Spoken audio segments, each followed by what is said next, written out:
Hey team, meet Skimpies, the organic cotton undie made like a liner. Skimpies are for all of us who love going commando but can't quite pull it off like we used to. You just pop Skimpies directly into your pants, press firmly, and it's like you're wearing underwear without the gnarly panty lines. No PFAs, no synthetics, no irritation. Just clean, breathable, organic cotton where you need it most. Created by Bette Bentley, inspired by her own journey as an absolute babe who wanted to live that commando life, but without the UTIs. Go to skimpies.com to get started. Every peach deserves its day, and Skimpies is here to help make it happen. Skimpies, we just want to be in your pants. Hey team, and welcome. I'm your host, Carrie, creator of Mother Life, your destination for all things real talk and parenting. This is the IRL group chat, where we talk about the wild balancing act of pursuing careers and passions while also doing our best to show up for our kids.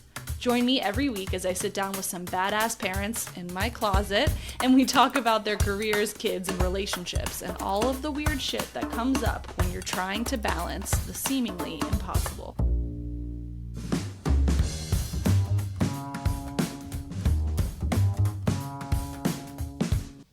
Misperception, a false or inaccurate observation or interpretation of something we see in the world. We have them all the time, and at different stages in our own lives, we may read the exact same situation entirely differently. The me in my 20s would have seen a parent struggling with a tantruming kid and thought something shitty like, wow, they really don't know how to handle their child, or what a spoiled brat. Now I look on with empathy, and honestly, even take great comfort in it. It's good to know we're not alone with the tantrums. We misperceive things all of the time, for better or worse. We do it about other places, other cultures, people who have different priorities than our own. It happens because our brains are trying to make judgments quickly, using information that's floating around us and filling in the blanks. The great news about misperceptions is that we all universally have them. And also, some of our most profound growth as people, as friends, as parents, happens when we confront them, when we engage with the misperception, when we cast them aside.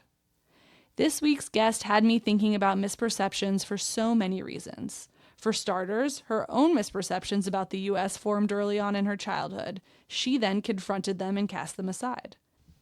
Then I was thinking about her work to clear misperceptions up about her motherland, Kenya, and the African continent more broadly. And don't even get me started on the misperceptions we have of single moms.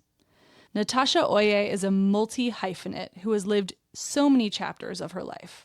She's a newborn care specialist that has helped so many families navigate the early days of sleepless newborn nights, coming into the home as a sleep doula fairy godmother. She's also the founder of Motherland Stuff, which brings stunning handmade jewelry and accessories from Kenya to the U.S., paying artisans fair wages along the way and celebrating their craft. In addition to those two jobs, literally a day job and a night job, she's raising her 3 kids on fufu, love, and healthy boundaries. Enjoy.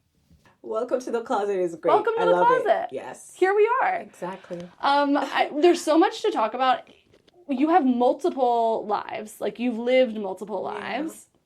One of the things that I always am super interested in, and actually listeners asked me for this, I think at the turn of the year, of like, we want to hear from people who were raised in different cultures to kind of, because like American parenting is cuckoo, as you know, because you're more intimately related to it than most. Yeah. So it's always like nice to have a different perspective. Like when I have a Canadian on, I'm like, what was that like? Yeah. So I'm obviously going to have to ask you what Kenyan parenting is like, but we're going to start in Kenya and we're going to get to today. Is that where you were born? Yeah, I was born in Kenya. So we're going to start in Kenya. We're going to get to today. We're going to cover the multiple lives that Natasha has lived. I mean, how much time do we have? We're going to do it. It's going to be a series. We're going to do it. I know. No. Okay, so let's go to Kenya. Born in Kenya. Let's go to Kenya. Let's. I would love to be in Kenya right now. Born in Kenya, where? So I was born in Nairobi in Kenyatta Hospital. Kenyatta Hospital is like the public hospital because, you know, I'm a second born. So when you're born, and my parents had kids, I mean, kind of early, you know, 23, 25. So the other last 2 were born in better hospitals. And then the first 2 were like, classic. Yeah, born in the hood hospital.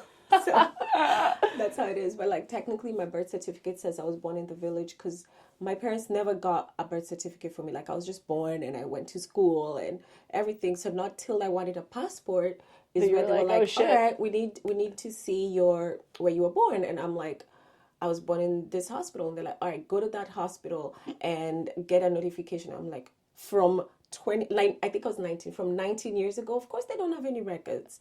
I tried to bribe them. Nobody had the records. So eventually I just lied I was born in the village. And so what happens then? Somebody Then just the makes... chief knows like one of my relatives. Because, in the village, it's like you're kind of all relatives. Yes. So in the area of, let's say, Hollywood. Yeah. Everybody kind of knows each other. Hollywood might be a little big, maybe half of that, but kind of... Studio City. Yeah, like Studio City. Yeah. So they all know my family and they're like, yeah, her, and she was born. Oh, what was your birthday? They asked me. I'm like, I should have said I was born like a little later. Like I should have given myself 2 more years. But yeah, so I just told them my birthday. The chief signed it, and then I got a birth certificate. Incredible. Yeah. You know what? I could actually use that chief's phone number right now, because when we moved here, I'm like, oh, everyone's so into astrology and whatever. Right. Now I'm like, I don't know what time I was born, and I keep asking my parents for my birth certificate, and they're like, it's in a box. I'm like, you guys fucking lost it. For sure. I have no idea where it is. So I ordered one from the hospital, and it just like... It's as if I went to the chief and was like, tell me I was born here. Like, there's no information on it except for my name. Oh my gosh. So maybe he could tell me when I was born. So interestingly, in our tribe, you know what time you were born by your middle name. Because my middle name means I was born between 4 and 6:30 p.m. That's so useful. Yeah, exactly. It's really useful.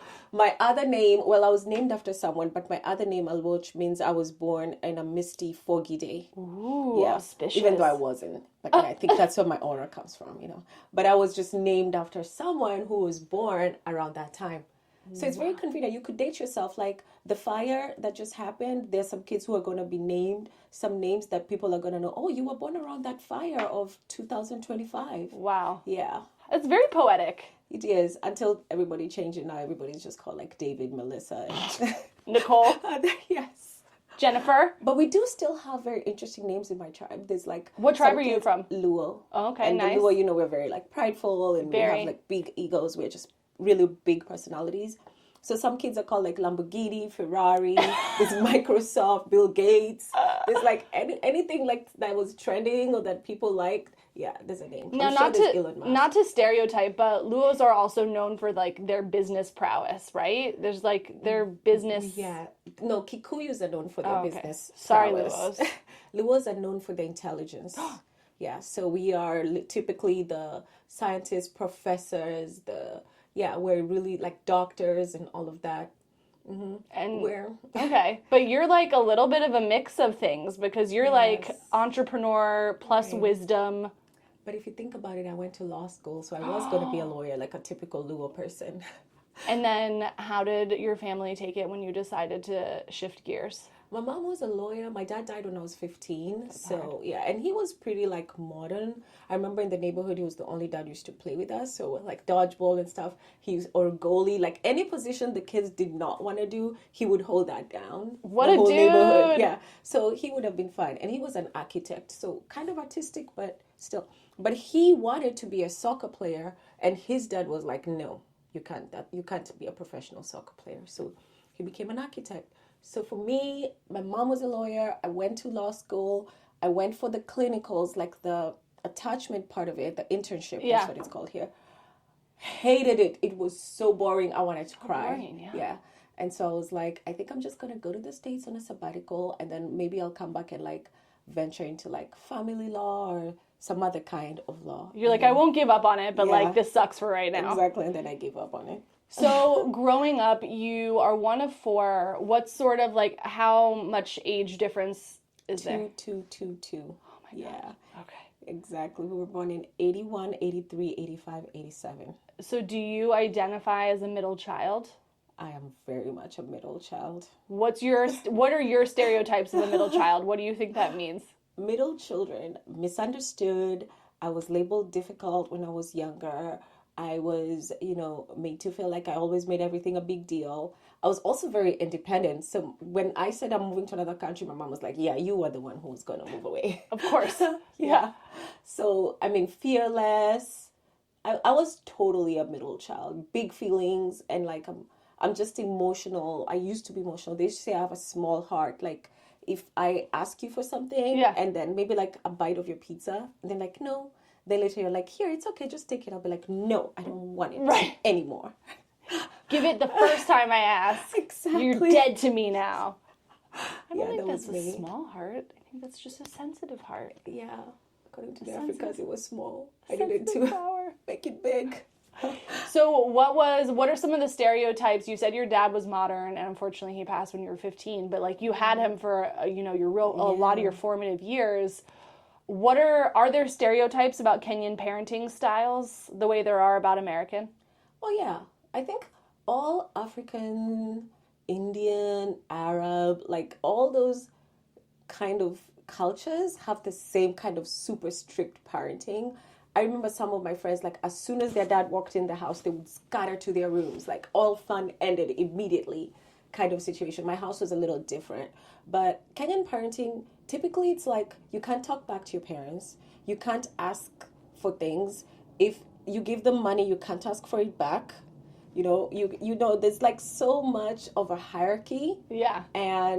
But the thing I notice about like African moms, I feel like they have an easier time because nobody expects them to like be everything to their child. So I'll give an example. Like there's a friend of mine who, after I'd been here a couple of years, she's like, my mom's coming. I was like, oh, nice, good. She's like, no, I don't like when she comes because when I was young, she never came to this and she didn't do this for me and she never listened to me.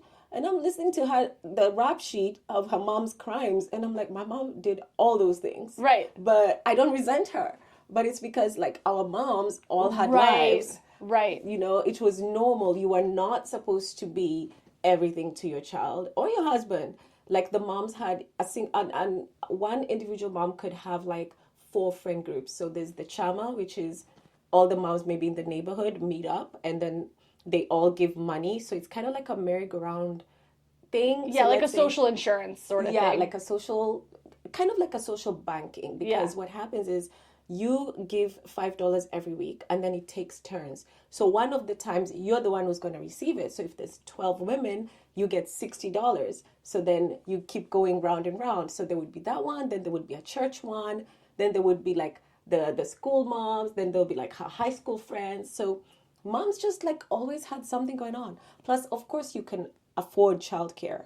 Yeah. Even if you make $10 a day, there's a childcare person who charges you $1 a day. So if not, you have aunties, cousins, people living with you or who are visiting or your kids just outside, So not being stared at by a grown-up constantly. Exactly. So this constant like going to your kids every little thing, I'm like, this is exhausting. How am I supposed to do all this? Crazy. Yeah. And you yourself now have 3 kids.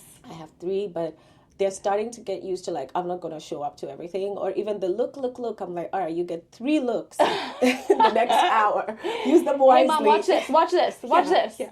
I'm like, no, use them wisely. Or when we go to play, I'm like, play for your own independence. If I go to the park with my kids, I don't anymore. But when they were younger, I'll just sit and then read my book or do my own thing. And then you play. Like, I'm not coming up into the thing with you, the jungle gym or whatever. I'm like, no. That fucking thing. I'm like, what is this? But a moment on those play structures. Yes. Why do they design them for like a young child to maybe kill themselves? Like there's always just a random hole on the side that leads to nowhere that like all it takes is somebody tripping. Right. It's like, couldn't you have just covered the whole thing in foam? I know what you mean, but here's the thing. You have to let your kids be in dangerous situations. They are the dangerous situation. Well, I mean, yours did break your finger. Yeah. But yeah, they're the dangerous situation. You could just remind her every Mother's Day from when she's 18 to like the rest of her life. I know. My favorite part is when it happened, she goes, Mama, nails okay? Oh, she was checking on the manicure, which honestly, I appreciate. She's checking on the mani. We appreciate that.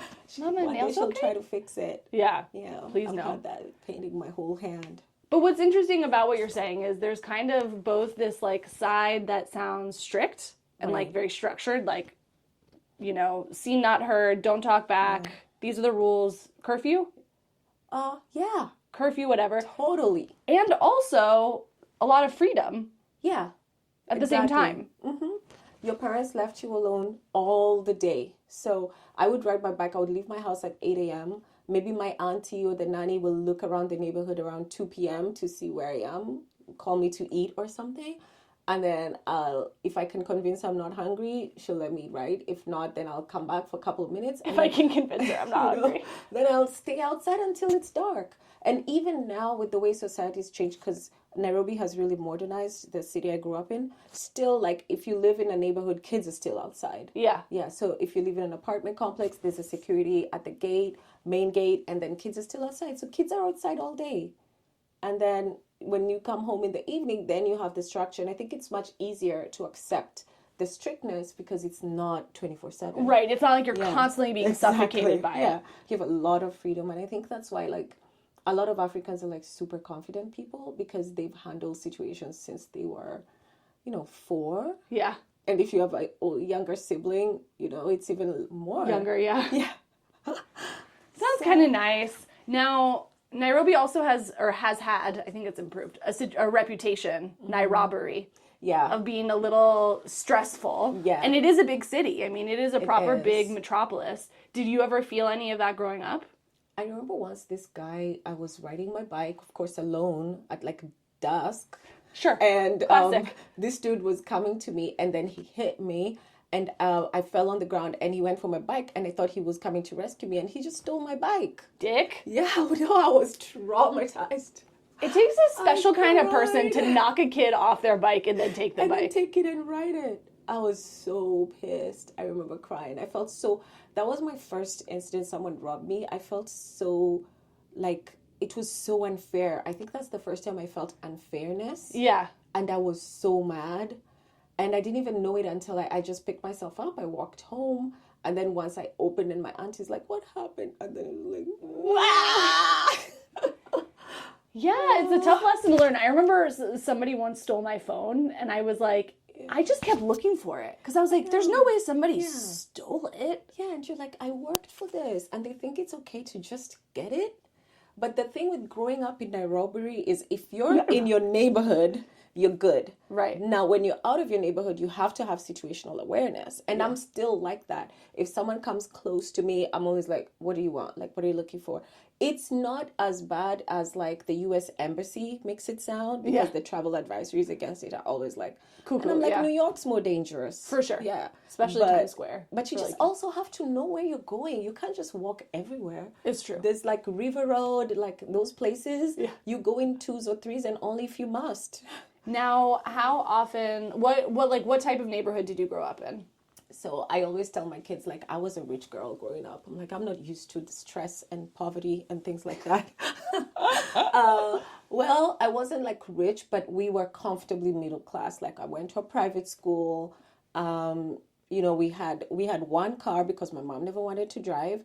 Respect. But, yeah, I know. hate driving. She only drove when my dad passed away. That's what she's like, all right, I guess we're going to figure this out. But I hate driving too. But then it was a really good childhood. I didn't ever feel like I didn't have something. We ate really well. But it's like because, like, driving to school, I would see people walking because they didn't have money. You're surrounded by people who are struggling. So at least I remember just having that kind of awareness. But when we went to the village, because in the village, like, the bathroom's outside and it's a whole, oh man, I used to, like, hold it, like, for days. I would get sick because I'm like, I'm not going out there. I wouldn't shower in the village because the bathroom was literally just like papyrus or a bamboo square fence. And then you just take your bucket and go inside there. And I'm like, no.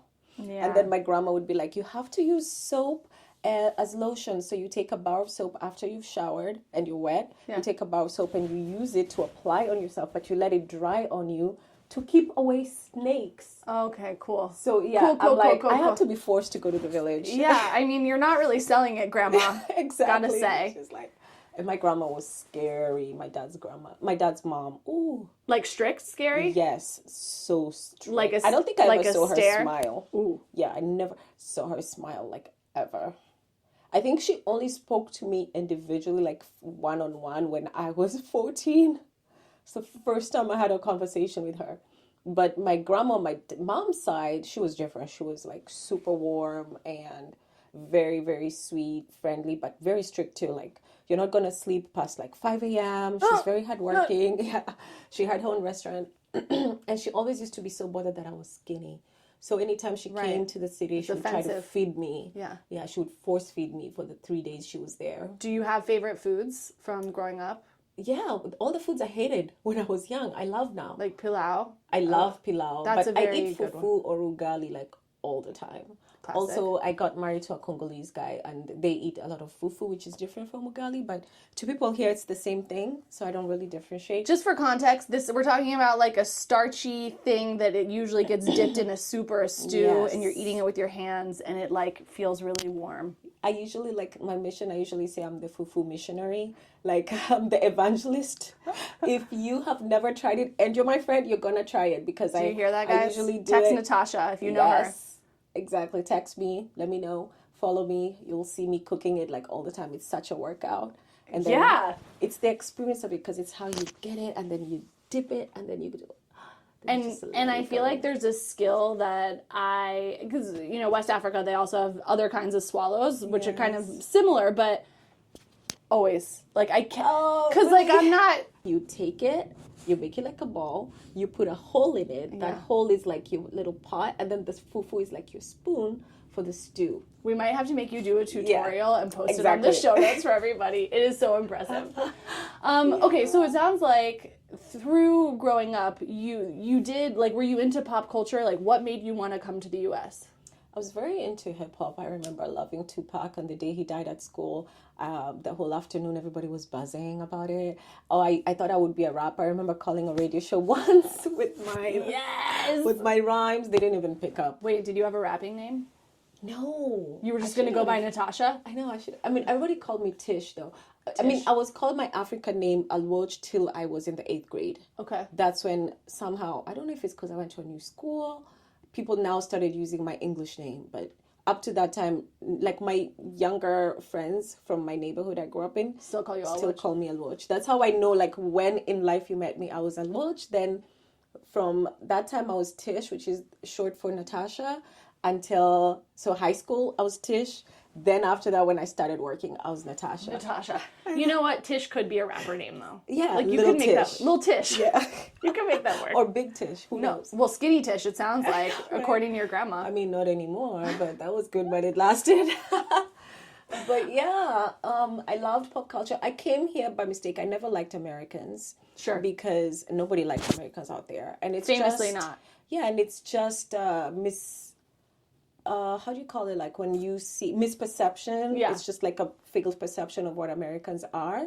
And a lot of it is like from movies and shows and things like that. They come off as like boisterous. Like if you watch FBI and they're like, hands up, and they're banging things, you know, people are like, oh, okay. Yeah. That's a lot. That's a lot. Yeah. Also the perception of how they make Africa look. Yes. If you look at anything, because I'm here, I hate bugs, I'm scared of bugs. And when I say, oh, I hate bugs, some people are like, but aren't you from Africa? I'm like, yes, the city, you know, there's that. So those are the kind of things, but it's mostly, honestly, misperception that's kind of changing with social media. So I never wanted to come here. I thought I would go to Canada, which is crazy because once I experienced snow, I'm cold like, as fuck. Like ain't no way I was going to do that. Yeah. But I got accepted to McGill University, but my mom didn't have the money to pay for me to start or anything. So I just stayed back there. Then my ex-husband's family ended up moving here, his 2 brothers.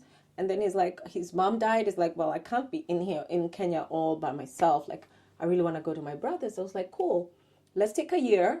I'll go on sabbatical from my flight attendant job. I'll see how it goes over there. So I came here. And then someone told me about Craigslist, opened Craigslist, and just started working. Somebody told me about Craigslist. Do people still use Craigslist? Apparently they do. And you know, he's never sold it. He could have sold it for so much money. It's literally a guy called Craig. He's still there. Craig's still holding it down. Who runs the list. Wow. I wonder how he's doing. I'm going to look him up after this. I'll let you guys know in the show notes how Craig is doing. Okay, so that brings us to your ex-husband. Yeah. You guys met in Kenya. Yes. And how old were you when you met? Like 19. Babies. Yeah. And you fell in love. Yeah. And I couldn't sleep. Young love. I'm telling you. And when you're falling in love in this point, because you're fucking 19, there's no way you're thinking about like I'm going to have a family, I'm going to have kids, or are you? Oh, I was. And that's You the were thing. ready. See, I was in a Catholic school and raised under very strict backgrounds. Like, you're supposed to be a virgin till you're married. You're supposed to never get divorced. You're supposed to submit to your husband, like all these things. So with that first love, I was like, this is going to be amazing. And we were so different. If my dad was alive, I don't think I would have gotten married to him. Because your dad would have been like, what the fuck are you doing? Yeah, like, this is not going to work. But not having a dad or an older brother, it's really a big covering. And I just didn't have that covering. So he was only 2 years older than me. And when I was 23, we got married. But yeah, we were way too young. That's part of the reason why it didn't work. We were just too young. Our ideas... Like, even sometimes now, I'm like, what were we fighting over? Right. Like, that was such a non-issue. Right now, if someone did that to me, I wouldn't even blink. Right. But those days, I would be up all night. I just can't believe this. Well, that's the thing, right? Is like that stage of life, married or not, and I've talked about this with other people on here, is just a deeply emotionally intense period of time. Like, Bennett, if you're listening, one of our former guests, he and I talked about it. Diana's episode, who comes out this week, she and I talked about it. Like, when you are in your 20s, you are just emotional, and everything feels so important. Everything feels so much more important than it is. And I was listening to this guy, he's called Dr. Amen. He talks about brain development a lot. Your brain doesn't fully develop till like 25 as a woman, about 27, 28 as a man. Yeah. So those crises, I thought were crises, and I was just the center of my own universe in like a very weird way. And I loved rom-coms. The worst things to watch when you're that age. Rom-coms, yeah, they really fuck you up. Yeah. I'm like, I remember once we had this fight and I ran off and then I turned and he was not following me. I'm like, this is not how it happened. I literally remember the thought. I'm like, this is not how it happens. He's supposed to follow me, grab my hand, turn me around, kiss me in the rain. Yeah. Yeah. Has to be kissing you. If it's not raining or snowing. Then exactly. It has it's not to even be. love. Yeah. So, okay, so you guys, when did you have your first kid? I was 27 when I had him here in LA.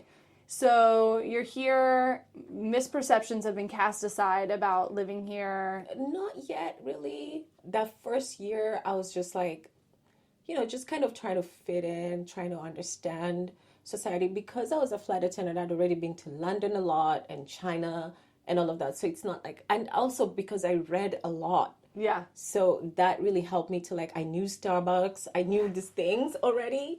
So misperceptions, I think after like my child started growing, maybe when he was like about 2. Yeah. When you're a parent, you just start to see things differently. Yeah. That's when I was like, the great equalizer in so many ways. It is. And then once he started going to school, I was like, oh my God, Americans are not dumb. Nobody teaches them anything. School was just so simple. And some of the things I'm like, you don't learn world history.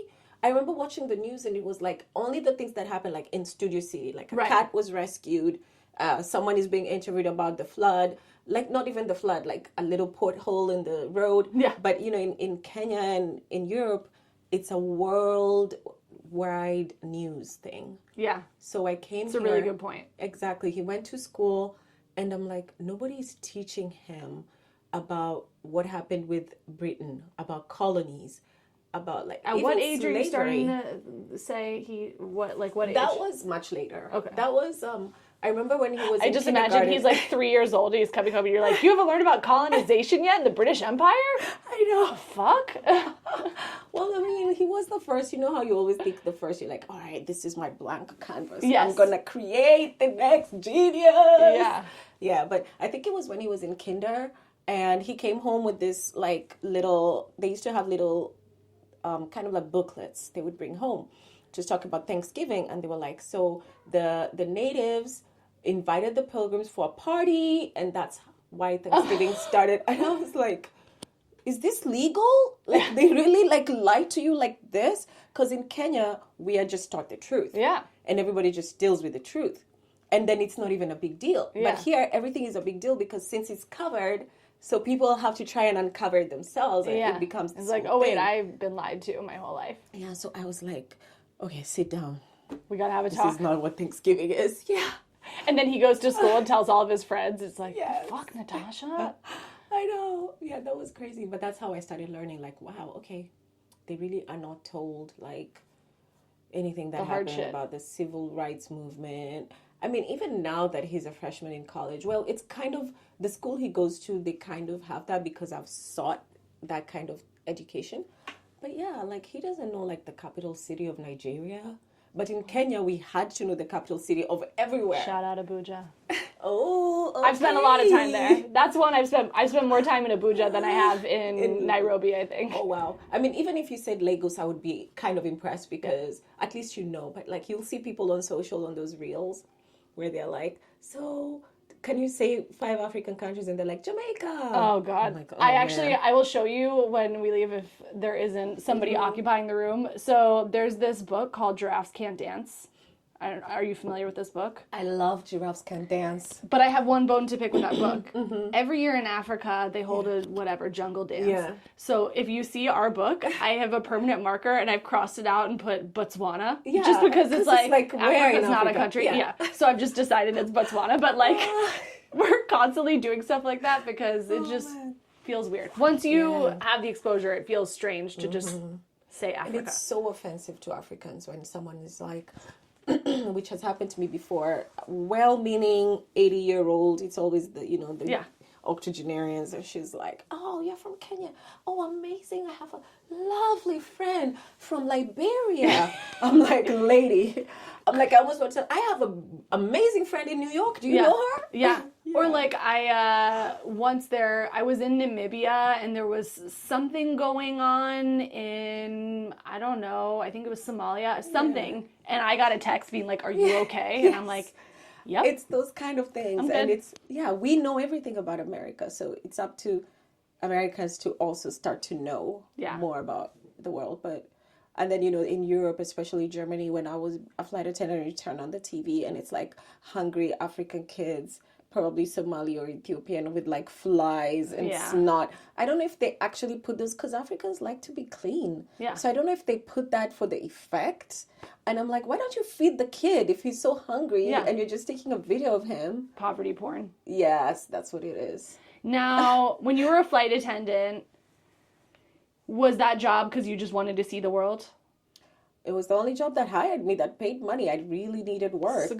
That's a good reason to take it. I'm like, why do you want this job? I'm broke. I need the money. Yeah, and I can smile. Exactly. And of course, it was like a super prestigious job. Yeah. It's much more glamorous in Africa than it is here because not everybody flies. So it's really glamorous to be a flight attendant. Like if you go in, you take over any party because now all everybody wants to ask is, where are you going next? Where were you yesterday? Yeah. Things like that. But literally, so what happened is we were living a very comfortable life. And then my dad passed away. My mom was going through some things. We lost our house. She lost her license to practice law and we were broke. So when I was about 17, we literally were homeless. Wow. Yeah, from like a really comfortable life. So me and my older sister kind of had to figure it out. Dramatic change. It was very Trauma. very different. Yeah, it was very different. But we lived with an auntie here and there, and then they would get tired of us, kick us out, move to another auntie, move to a friend's. Like we just kind of, the thing with Kenya is like it's hard to be homeless. You can't be on the street unless it's your choice because you have a piece of land where you belong. In the village, you have a place that's rightfully yours. You have neighbors who will come and direct a house for you. So you cannot be homeless.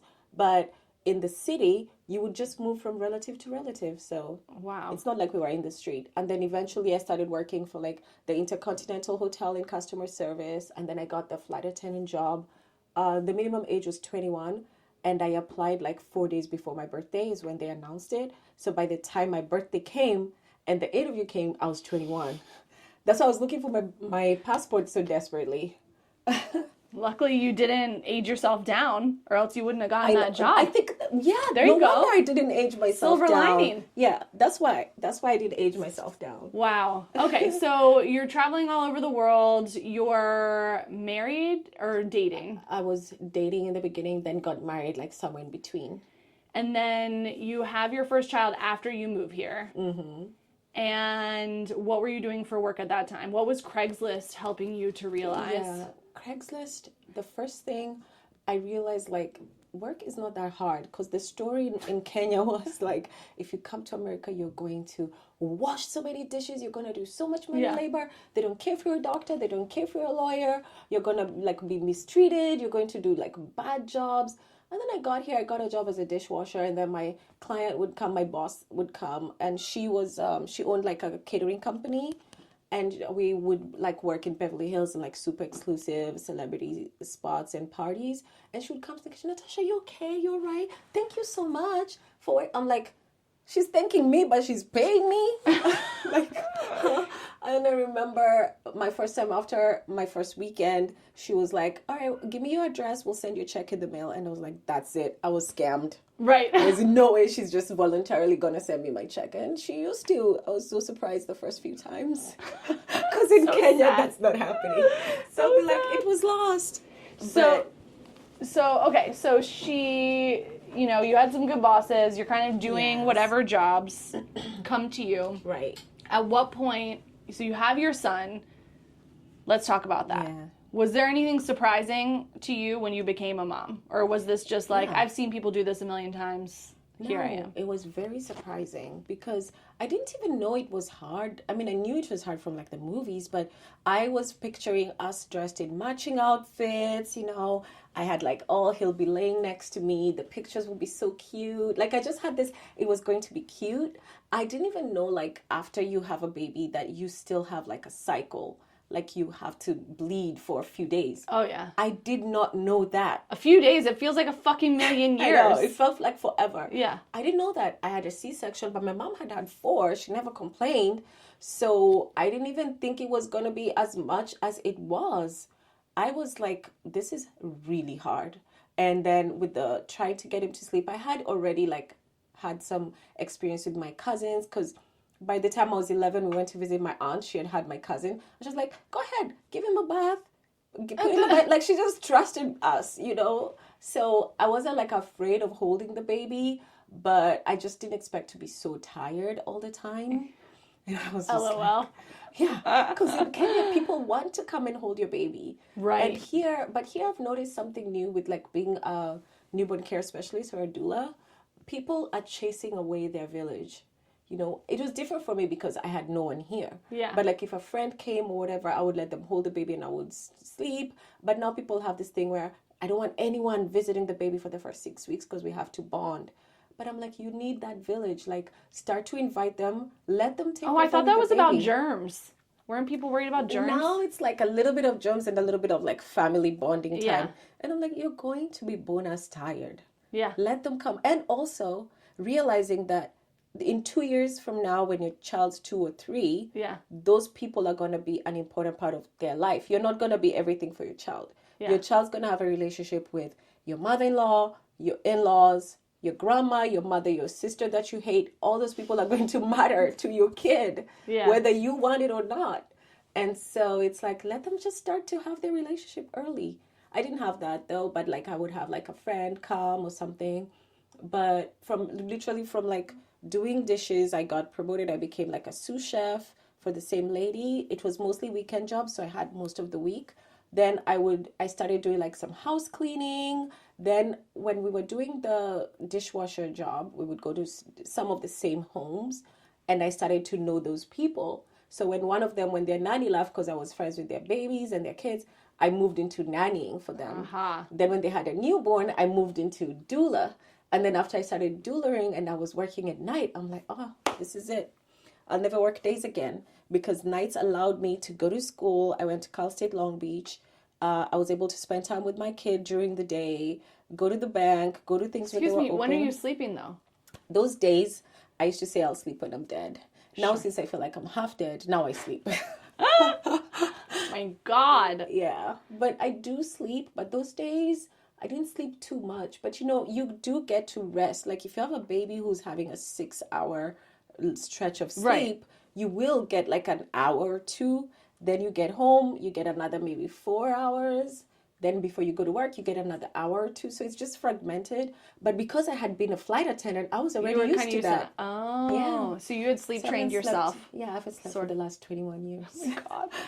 Oh my God. Okay, so now the next one comes along how many years later? Your next child? 4. 4 years later? Yes. Okay, so you had a little bit of a break. Yeah. And then 4 years again. 4 years again. Yes. Now, over the course of all of this, you and your ex-husband, do you guys have like a clear division of labor? Like, this is what you're responsible for, this is what he's responsible for? My ex-husband, he was actually really clean. He really liked to cook as well.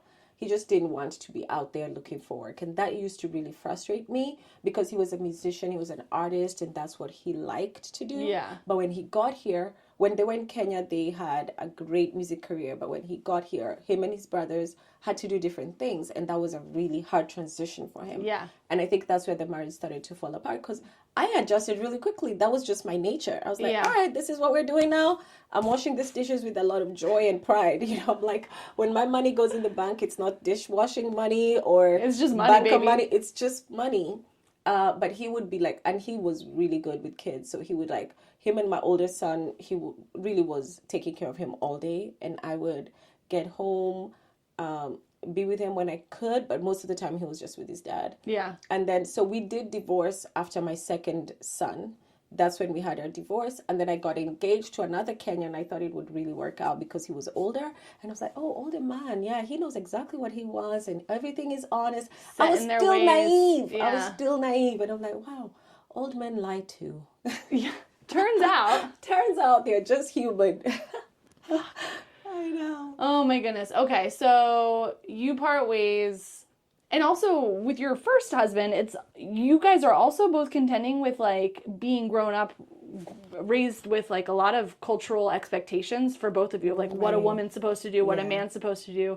You're out there enjoying the grind, like fighting for those dollars, whatever. He's enjoying the childcare and like wants to be an artist and a creative, which isn't necessarily traditional. So that like also fucks with everybody, right? Yeah, it was such a mess because I remember like being embarrassed to say that he watches my son. Right. I didn't want to say I have a house husband. Right. And I was really Which is trying now to as push be him. like... Yeah, now it's like Mr. Mom and all these labels. But I think we just could not communicate. It was just a different way of life where in Kenya, we had a whole support system. Yeah. If he annoyed me, my mom, my aunts, friends, like it was... And for him, I think especially it hit him harder. He actually went back. Yeah. He did not like living here. Because he wants to socialize, he wants to hang out with his friends, he wants to take life easy. And here, even if you're trying to hang out, everybody else is working. Yeah. You know, so... It's like not fun, guys. Exactly. So he was expecting, the demands on me were so many. And I was like, I'm an independent woman, I'm a career woman, leave me alone. Yeah. So it became like a lot of fighting. Too much pressure. Yeah. Now, so you get married again. I actually did not Get married. You got engaged. I got engaged and then found out he had been cheating and wanted to have 2 wives. I'm telling you.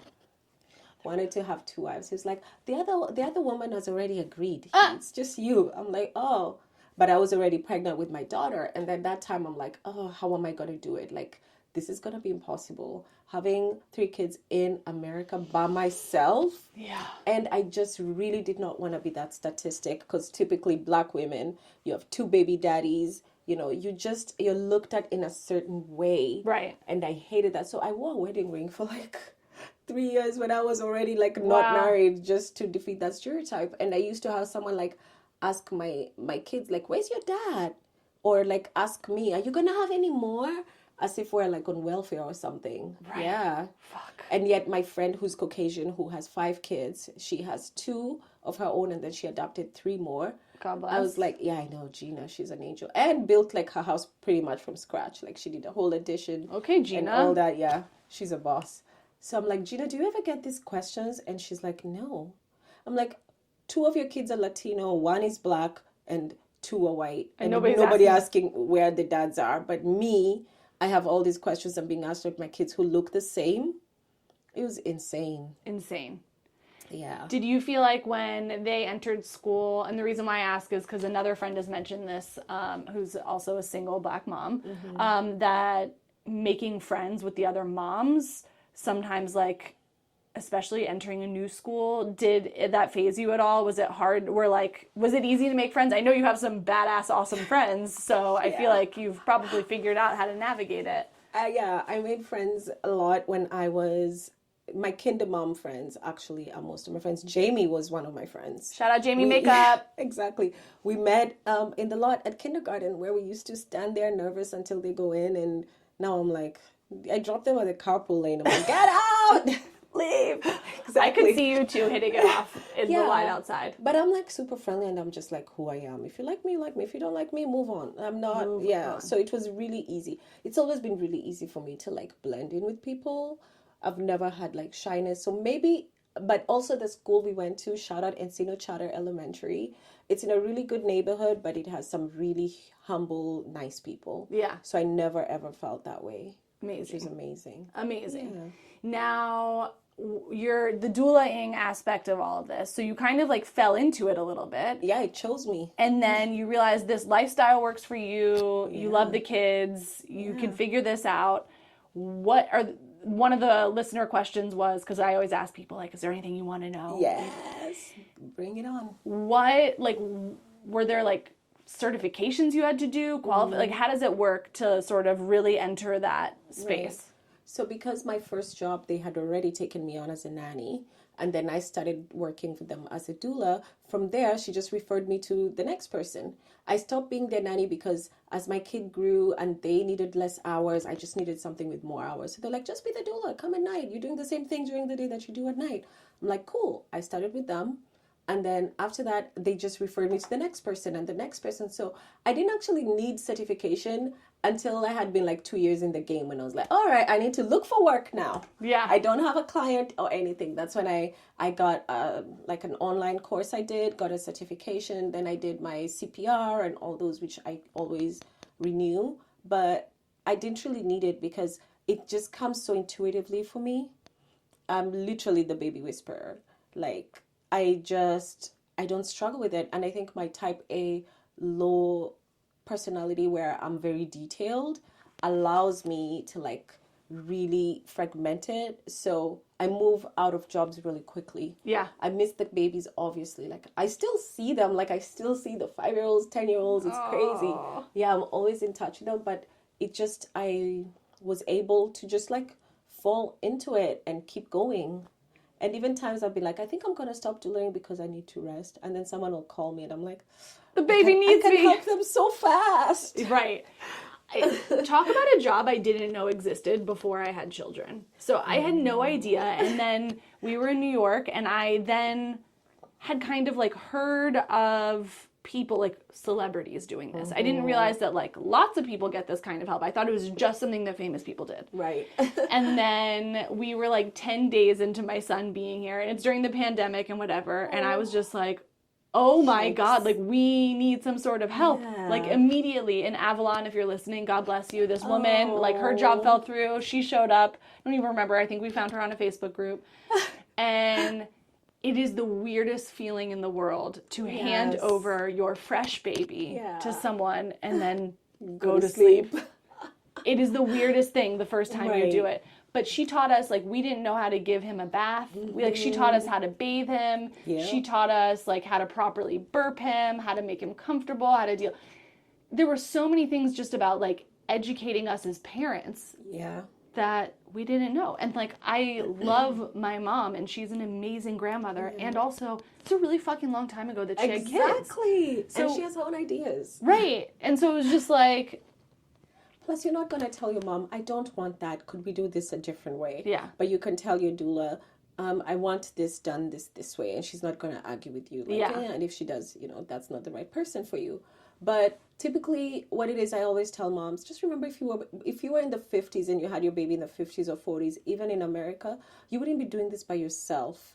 The reason now doulas exist is because we've come out of helping parents during the day, bringing food, holding the baby, letting moms rest, to now, 6 weeks after work, just go to work for 8 hours a day. We'll give you 10 minutes to pump every 3 hours in a bathroom and you should be fine, you know? So that's why we need doulas now. But before, you would be able to get that rest just within the home or with your neighbors, your friends, your community. You would just be more supported in general. You'd be more supported, Now, what are some of the like misconceptions you think people have about what a doula does? I think most people just don't really know what to expect and they think it will be weird. Yeah. But it's not, because the doulas know how to navigate the space. She's not going to be in your room staring at you in the middle of the night or anything, you know? She's in the nursery. It's not as weird as someone would think. Also, you vibe with that person. There's different personalities for everyone. You're going to find a doula who works for you and you'll feel really natural with them. That doula is just an extra set of hands. A misperception also is people think your doula is judging how you parent. So you don't tell your doula the whole truth. Like if you held a baby all day and you're like, nah, I put him in, like, this is not your pediatrician. Yeah. Tell her the truth. She is not going to judge you, but you guys will work something out that gives you what you want and also allows the baby to thrive how they should be thriving. Yeah. So yeah, that's really... Now, what are some of the things that a doula... Also, what's the difference between a doula and a night nurse or a night nanny? Right. So a night nanny really doesn't know the milestones and how to sleep shape, and she can't help you with like diagnosing basic things, not medical things like mastitis or anything. A night nanny just comes so you can sleep. Yeah. So your baby is not going to sleep as early, or she can't tell you like we need to start feeding him more. She's like a mother's helper. Yeah. She's just doing what you know. She doesn't have extra knowledge.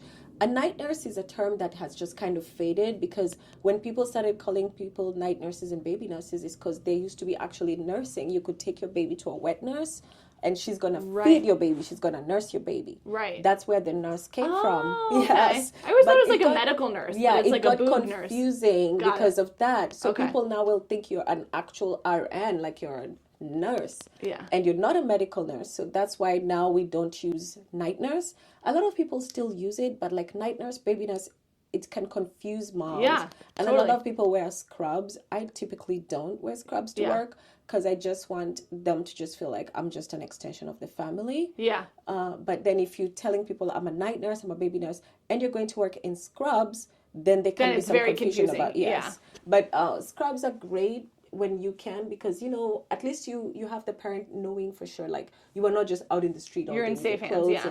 And you're in safe hands, and these clothes are only for work. But like I have my work hoodies and my work, as you can see, Babies can sleep. Yes.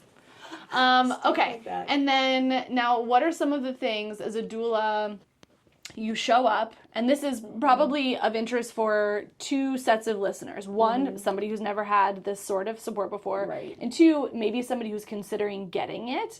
I think one of the things that people ask me sometimes when they're considering getting this sort of help for the first time, as somebody who did get this help, is like, what can I ask my doula to do or my night nanny to do?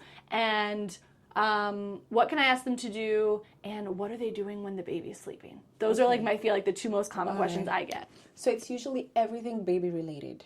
Typically when I get in, I'll do the baby's bottles during the day. We'll just have like a big bucket or a bowl that we put in the sink, and they fill it up with everything baby used. When I come, I'll do all that.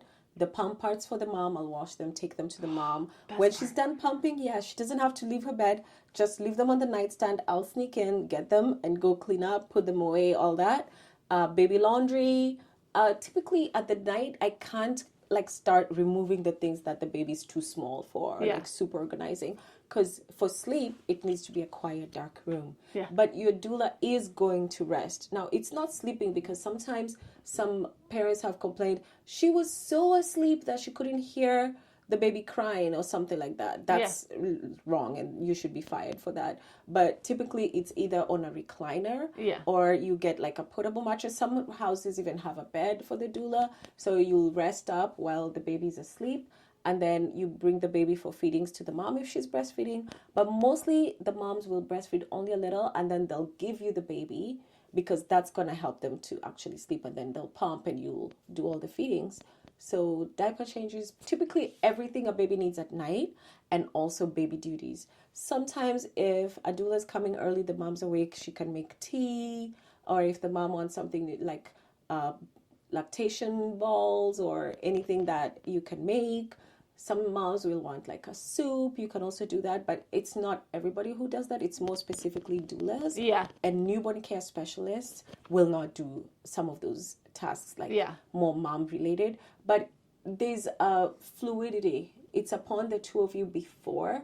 for you to ask, is there anything you're not comfortable doing? Yeah. Or anything like that. And then you have to go for the person who, you know, you feel Matches like best. matches. You want someone who, if the baby's crying at the time they're supposed to leave, they're not like, all right, here's your baby, bye. At least they're gonna stay a couple of minutes and try to figure out what's happening. That's the worst. Yeah. Yeah, someone who's gonna come on time. But you want someone who's really gonna fit in with your family. Yeah. Someone fluid. Like, for example, in most of my jobs as a doula, like my job right now, if I stay past 7 a.m., I'm going to open the crate for the dog. I'm going to let the dog out. I'm going to put water for the dog. That's real bonus points. Yes, because I'm always like, why would you wake up? I'm here so you can sleep. Yeah. I do not want you to wake up, you know? So all that I am definitely doing, just like it's a family. It's not a company where you have you clock in, clock out. Yeah. Like, things change.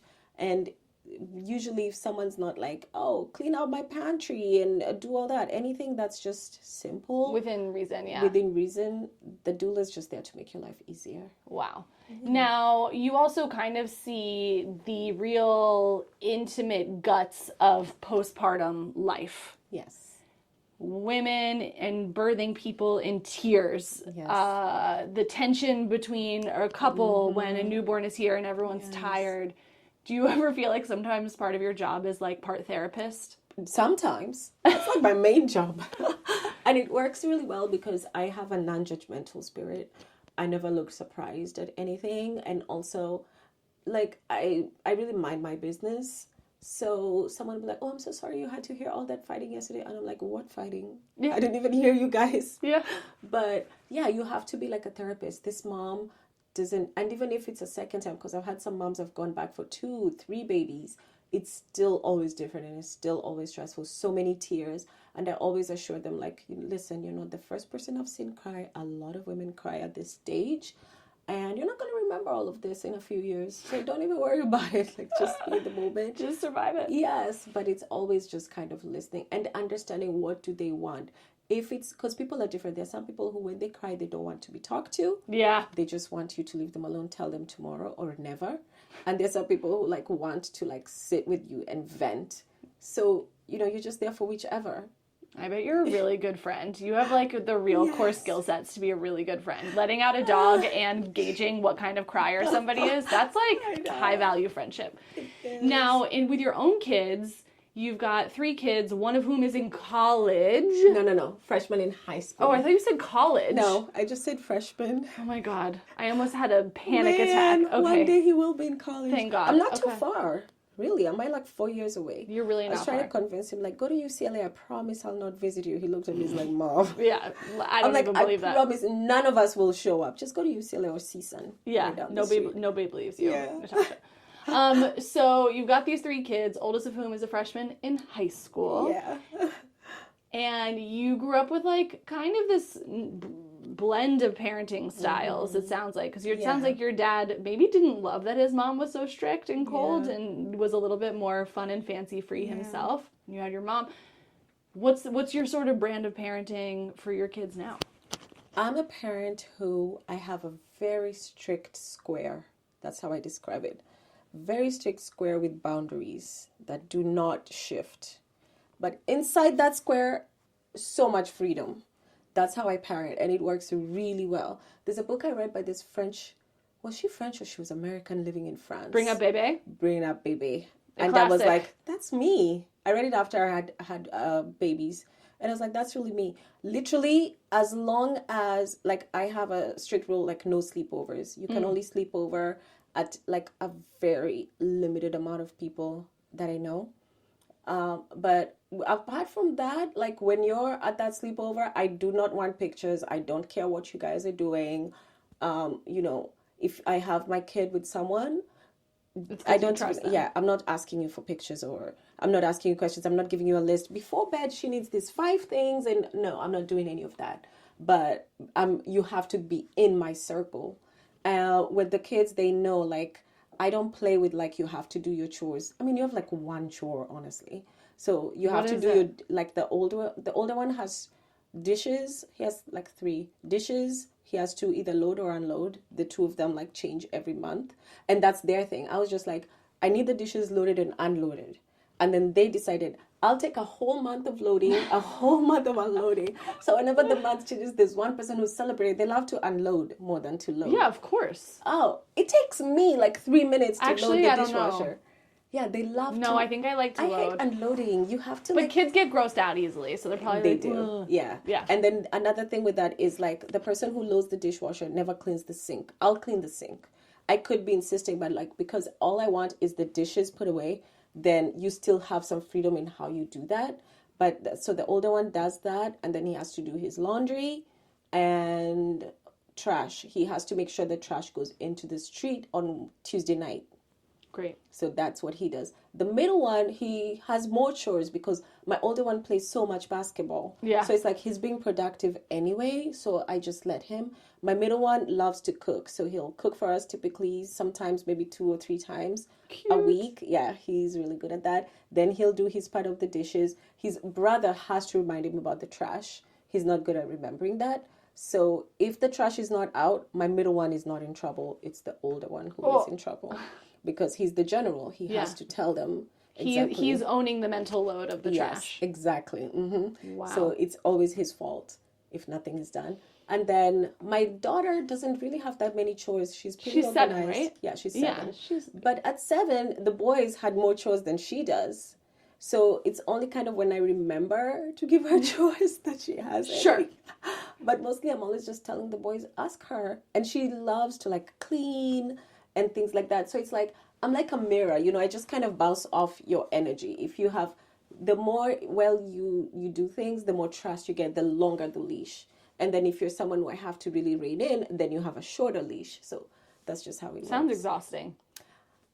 It's very intuitive. It's not really exhausting. Yeah. We are figuring it out here. I mean, we're obviously at a younger stage, but like they're younger, but you can, with your 5-year-old, he can put away his, like what I used to have is I used to have like some hooks next to the door, and he can just put away his backpack and his shoes. yeah, no, it's true. He does shoes. He makes his bed in the morning. See? And that's about it.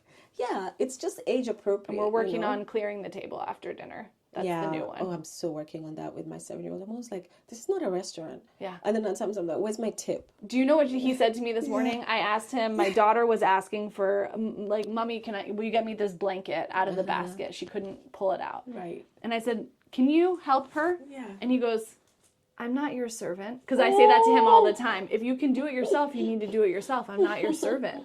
And he gave it back to me this morning. I was like, fuck. And I was like, I'll keep that in mind the next time you ask me for something. And he jumped up and did it. I was like, oh, man. You gave him the old mom threat. Yeah. I'll remember that next time. Exactly. Okay, so on top of all of this doulaing, raising of 3 children on your own, Right. you also are an entrepreneur. Yes. So when does this enter the picture? I started with my business. It really just chose me. A lot of things in my life have just chosen me, which is crazy because I'm someone who used to be very black and white, but somehow I'm just finding myself in the gray. Yeah, the life chose me. So I used to go to Kenya. I would try to take the kids back just so they had a sense of identity. Plus, when I was engaged, my fiance lived in Kenya, so we were really trying to do the long distance. Every time I went, I would come back with like gifts for my families, the babies, the parents. Like I would always like bring them stuff. And the moms in Kenya in the market loved me because I would give them tips. I would pay them more. I'm like, there is no way this is $2. Like, this is not even enough. I'm paying you more for this. So after a while, I had bought everyone presents. But whenever I would go back, they'd be like, please just buy this, just buy this, just buy this. I want my stuff in America. I don't know. So I'm like, okay. So I started bringing back things. My friend's like, open an Etsy store. I opened an Etsy store. It was fine. And then I met this lady, Tabitha Brown, actually. She is a huge influencer. And our kids were in the same basketball team. And she was like, I like your earrings. I'm like, thanks, they're from Kenya, which she already knew I'm from. She's like, bring something and I'll post it for you. So I brought her some stuff. And she was like, well, before I post it, you're going to get a lot of people asking for this. Do you have a website? Do you need an Instagram? I'm like, give me one day. And I've always been, the kind of person who like, I'll Google things, I'll figure things out, whatever. So I remember going on Google how to start a website, where to go, and how to do this and this and this. So I did it. I sent it to her. She tried to purchase, she's like, it's not going through. Went back to the website, figured it out. So by the time she started to wear my stuff, I had a website and all that. That's literally how I started the business. That was like 2019. Then the pandemic happened and people were afraid to have doulas in their house, but people were shopping online. So I just kept Motherland stuff going. I remember I got the name within like a day. I'm like, what is the shop going to be called? People are like, some tough Swahili names. I'm like, I want a name anyone will just remember. Yeah. Like when they're telling their friends at a party, they don't have to start thinking. I'm like, well, I am bringing like stuff from Africa. Then I'm like, stuff from the motherland stuff. That was it. That was the name. Done. I did not overthink anything. Yes. I love it. I took some pictures. I remember that I was a doula until 9 a.m. So the baby's not up at 7 yet. Son's in. I just would take some pictures of my stuff that was in my purse and post it. Wow. Online, on my website, not even just on IG. And yeah, so I've always just kept it going till then. It's amazing. Well, I was saying before we started that this is the perfectly timed episode because everyone's going to be looking for Christmas, Hanukkah, holiday gifts. And I also do think that there is this move right now to try and buy more from smaller businesses. Oh, yeah. And, you know, it's just, we want more interesting stuff. Like, everyone's just giving each other the same sort of shit, and it's like... Yeah. Fast fashion. Yeah, it's just like not as much fun. It's not as magical. Wait, do you sell any of these? I actually sell all of those. Okay. I'm an entrepreneur. I'm not going to bring something that is not available to the public. So this is like very traditional Maasai beading, and I'm such a hoe for Maasai beading. And is this true? So I know the Maasai say that like lions have some sort of negative reaction or like aversion to the red and the orange. Yes. And the pattern. Is that true? I'm not sure about the pattern, but wild animals tend to see red way more than they see other colors. So when they see that, because there's some colors they don't see, when they see that repels them. So they know like not to go that way unless you want to make a lot of noise, which might work or not work. But yeah, so that's part of where it started. So if you carry this candle around, no lion is going to attack you. You'll be fine. Exactly. But this is also really cute. I think you call these the labubu, the black labubus. The black labubus. So guys, we can have cute bag charms. Yeah, because I just wanted something with a story. I like labubus and I like how they kind of tell someone your personality. But I'm like, I want something that has a story. It didn't come from a factory. You know, it's something like you're helping someone. The lady who makes those black labubus is called Nelly. She's really sweet. She makes a lot of dolls. And last year I had them as Christmas ornaments. Cute. So I have some as Christmas tree ornaments and you can use them for whatever. If you don't celebrate Christmas, if you celebrate Hanukkah, if you don't celebrate anything, you can still hang it somewhere. Or you can just have it as a bag charm. I'm going to put it on my bag. I've always wanted to be a bag charm lady, so now I am. Exactly, yeah. This has been so much fun. I feel like there are so many more things. Like, I feel like I could talk to you just about being a flight attendant. I know, right? Like, that is a whole thing. I have so many, like, for instance, this is the last thing I'll say about flight attendants. If you were to say there's an emergency and the thing comes down. Right. To this day, I'm not convinced I would do all the things that I was told to do in the safety video. So, I don't know. Should I bring this doomsday on? I don't know. But, so we take an engineering kind of class where an engineer talks to us about how the plane works and all of this. And the engineer talks to us for a week. We have tests, we have experiments, we do whatever. So flight school, to be a flight attendant, once you're hired, you're in training for like 6 months. Yeah. You don't just start flying. And he was like, it happens so instantaneously, you'll be dead instantaneously. You will not have any of those. What good news! This is great. So don't worry, you'll be in heaven or wherever you think you'll be.